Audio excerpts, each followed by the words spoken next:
Welcome back to the Busy Dad Transformation Club's Fact or False. However, in today's video, this is a yes or a no on the 10 most common supplements I see busy dads taking who want to get in shape.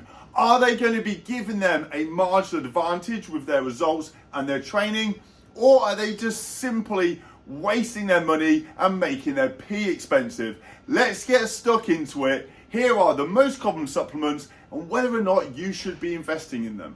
Number 1, whey protein. Now, whey protein is probably the single most common supplement and it's sold everywhere. Supermarkets, B&M's, Home Bargains, Holland & Barrett, Amazon, you name it, they sell it. Now, first of all, you may not even know what whey protein is. It's actually a byproduct of the cheese industry, to be more precise.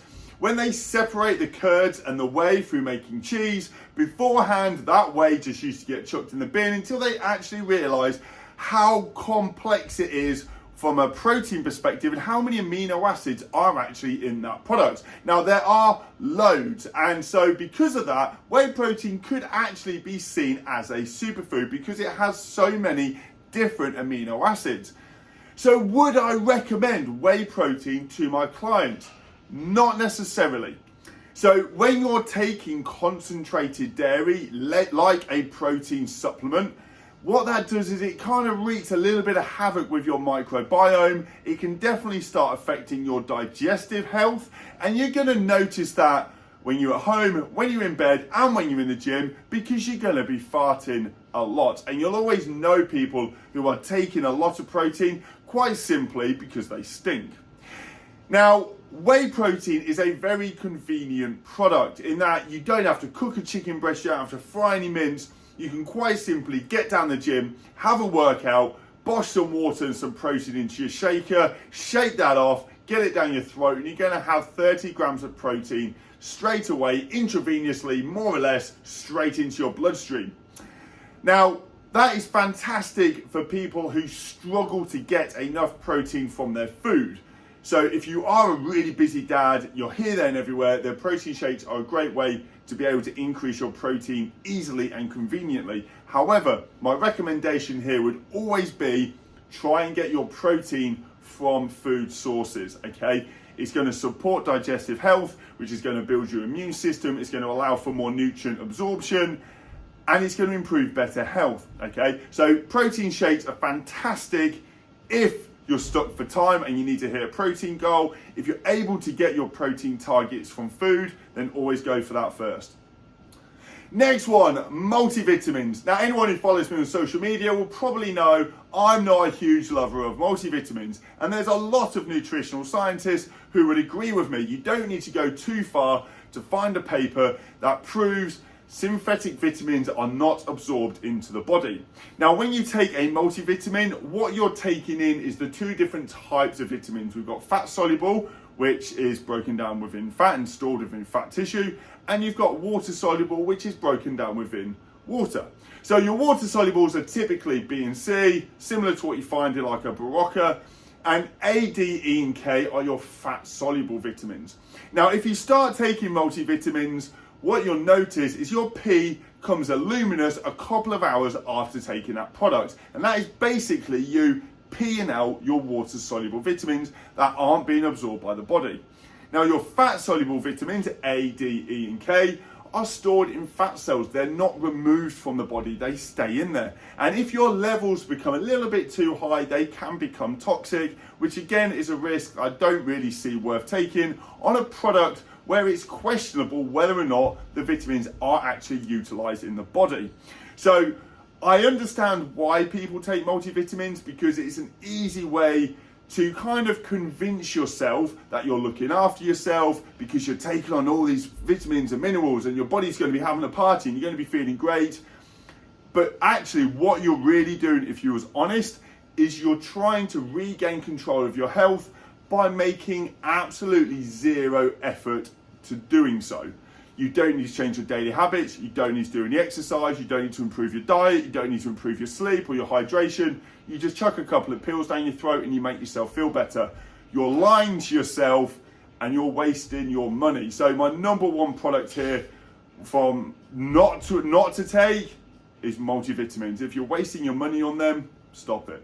Number 3, creatine monohydrate. Now, creatine is one of the most researched supplements on the planet, and it has multiple benefits upon the body. Now, creatine is naturally produced in our body. It's what forms our creatine phosphate system. It's an energy system that we use when we're training, when we're in requirement of a heightened amount of energy, okay?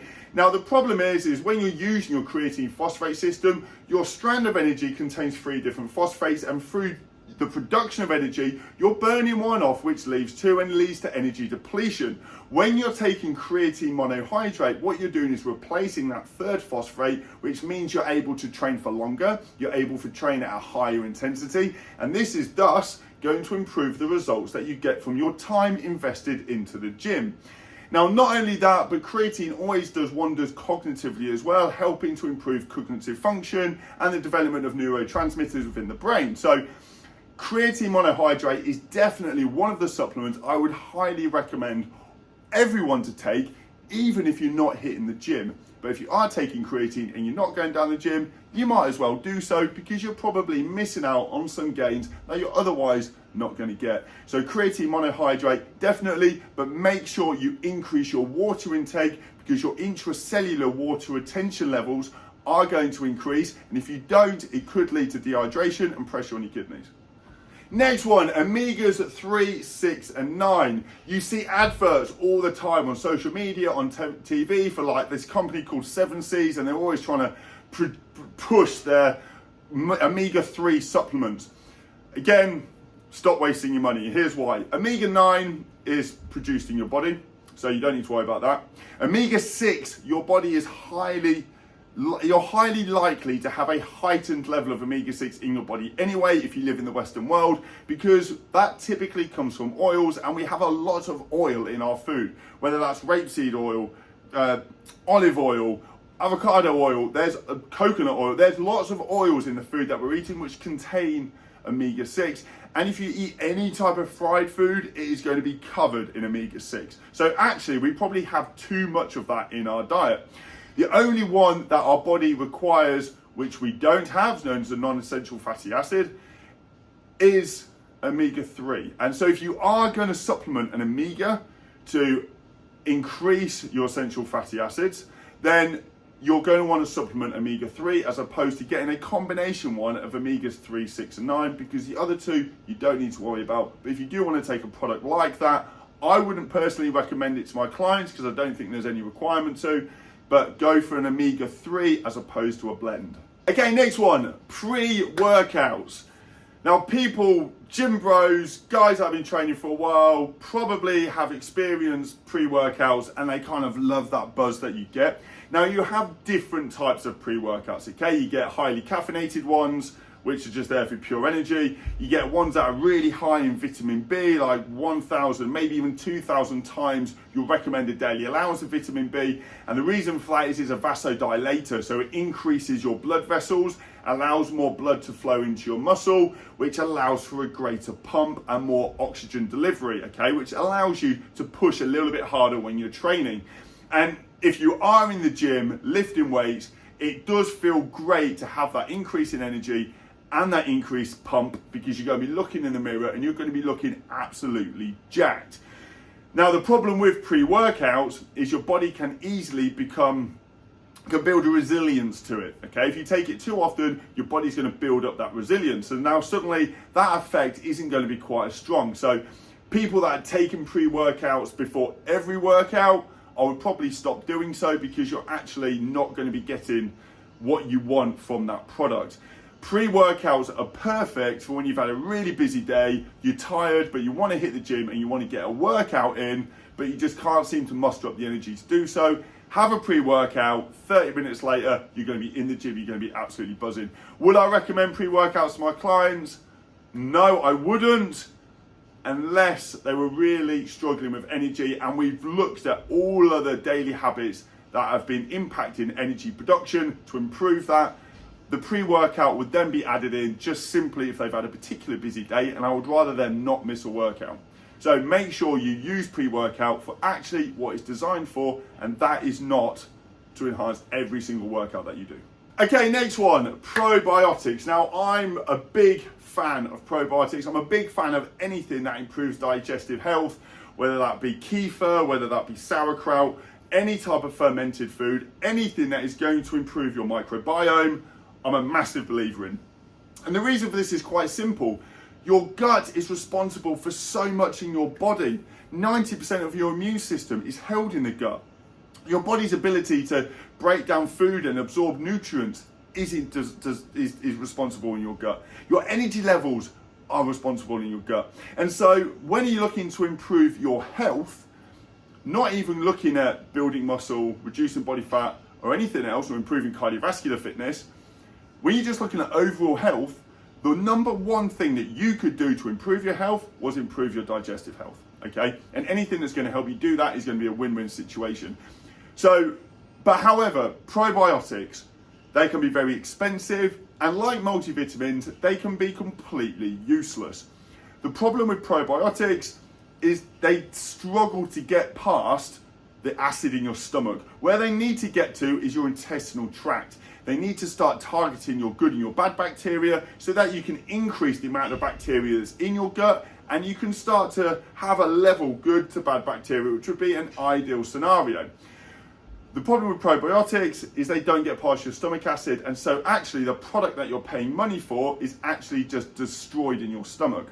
However, I have found one which has overcome this. It's called Balance One. They only sell it in the US. They don't sell it in the UK or Europe, but you can get it online. There's just a 2-week wait time on your delivery. It's called Balance One. If you do want a probiotic, and I'd highly recommend it if you're not currently taking one, then check it out.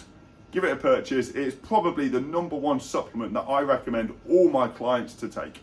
Okay, Tongkat Ali. You see a lot of this being promoted on social media, and this seems to be, since it's kind of been spoken about by quite well-known guys in the science field, such as Huberman, and Professor David Sinclair has been talking quite a lot about Tongkat Ali. Now, if you're a man who's over the age of 40, chances are your testosterone levels are going to start dropping off between 1 to 3% per year. The 3% is more when you're over your 50, okay? But your testosterone levels are on the decline past the age of 40. And you may notice that with the amount of weight you can lift in the gym, with your energy levels, with your body's ability to store body fat, with your libido. So how do you overcome that? Well, first of all, you can overcome that. You can mitigate against that small reduction in testosterone levels through introducing weight training, improving your diet, improving your sleep. But to give you that marginal edge from a natural perspective, as opposed to going anabolic and taking steroids, is to take Tongkat Ali. It is probably the single best natural testosterone enhancer on the market. But it works particularly well when also combined with another supplement called Probiotics agresis, okay? So if you are over the age of 40 and you are struggling with the amount of weight you lift, your energy levels, your sleep quality, your sex drive, and you want to get more, Tongkat Ali supplemented alongside Probiotics agresis is definitely going to help achieve that for you naturally. I gave it to one client, and he had to have private reflection time 3 times in one morning just before he could get out the door. So that's proven results for me.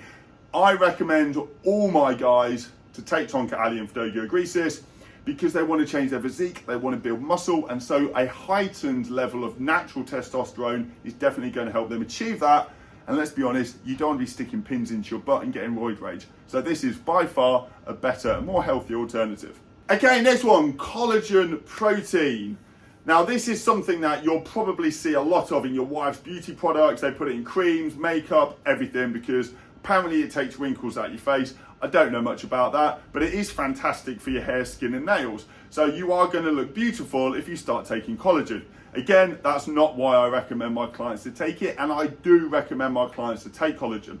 Now, the reason I recommend them to take it is because it looks after soft tissue. I'm not talking muscle tissue, but I'm talking ligaments, tendons, plantar fasciitis, that other type of sinew other than muscle. When you're in the gym and you're lifting, what you're doing is applying load to the muscle, and the muscle is going to move the load. But what holds the weight is the ligaments and the tendons. That's what holds the weight. The muscle just moves it. Now, the muscle is always going to be stronger than the ligament and the tendon. So your likelihood for gaining injury, typically in the shoulder joint, the elbow joint, and the knee joint, is very high if you're not looking after that tissue. So taking collagen every day, if you're training regularly, is something I highly recommend, because it greatly reduces your risk of any type of injury when you're training. Because any type of ligament and tendon injury is a complete pain in the arse, because it takes ages to heal. They have a very poor blood supply, and so recovery takes a long time. So doing what you can to mitigate against any type of injury is definitely going to be a winner. It's going to allow you to get into the gym more and train harder. So collagen protein is definitely a yes from me. Okay, magnesium. Now, earlier I said I wouldn't recommend anyone to take a multivitamin, and I wouldn't. However, magnesium is one supplement that I would recommend, which is found in a multivitamin. The reason I would recommend magnesium is because it is responsible for over 300 different processes in the body. And it's a supplement that you're definitely going to feel it if you have low levels of it. And a lot of people do.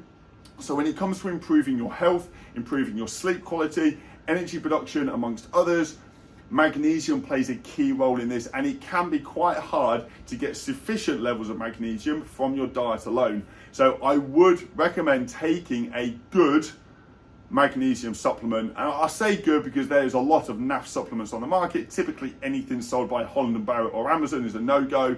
The best place I've found is one called British Supplements. If you get all of your supplements from British Supplements, they are very, very, very high quality, and I couldn't recommend it more. But magnesium, again, is another supplement I highly recommend my clients to take. Okay, finally, this is the last one, and I've put this on because I saw an advert from the guy who owned Huel earlier, and he's massively promoting meal replacement shakes and how good they are on your health. So let's talk about meal replacement shakes. Now, again, I'm going to revert back to what I said about multivitamins and the research that has found our body does not absorb synthetic vitamins. Now, when you're looking at products like Huel, they get promoted saying they're full of this vitamin, that vitamin, and how it's so convenient and it's easy. You don't have to eat the food, you just drink it. But it's not being utilized by your body. I want you to understand nothing in your body is better than actual food, okay? Huel, yes, it ticks a box in that it allows you to control your calories, and it allows you to hit a calorie target on the go when you're busy. I understand that, but when we're looking at optimal results, we're looking at long-term results, because the problem with taking something like Huel is, yeah, you'll lose weight because you're massively controlling your calorie intake and you're not eating, but what happens when you come away from that? You've not made dietary changes, you've not made daily habit changes, which are gonna allow your results to continue, if not get better. So as soon as you come away from taking a meal replacement shake and go back to old eating habits, guess what? The weight's going to go straight back on again, okay? So I would only ever, and there's only ever been a handful of times I have recommended a meal replacement shake, and that has been for people who are so extremely busy balancing work and family life that the alternative is they either go to McDonald's, they go to fast food places, or they just don't eat, okay? So if you are extremely busy and you're struggling to manage a calorie target, a meal replacement can fit that purpose for a period of time until you allow the body fat to come down. But what is important is you then start working on improving daily habits and improving your dietary habits, so that the results you get remain long-term, and if anything, they get better because you become healthier, you become stronger, you become more energetic, okay? So meal replacement shakes, I wouldn't recommend them, only in certain extreme circumstances. If you can manage your diet and get all of your calories and your nutrition from food. So guys, that was my quick breakdown on the most common supplements that I see guys taking. Let me know in the comments below what you think. If there's any particular supplement that you're taking that you're not too sure about, drop in the comments below. I'll cover it, and we can start to achieve optimal results without wasting your hard-earned cash at the same time.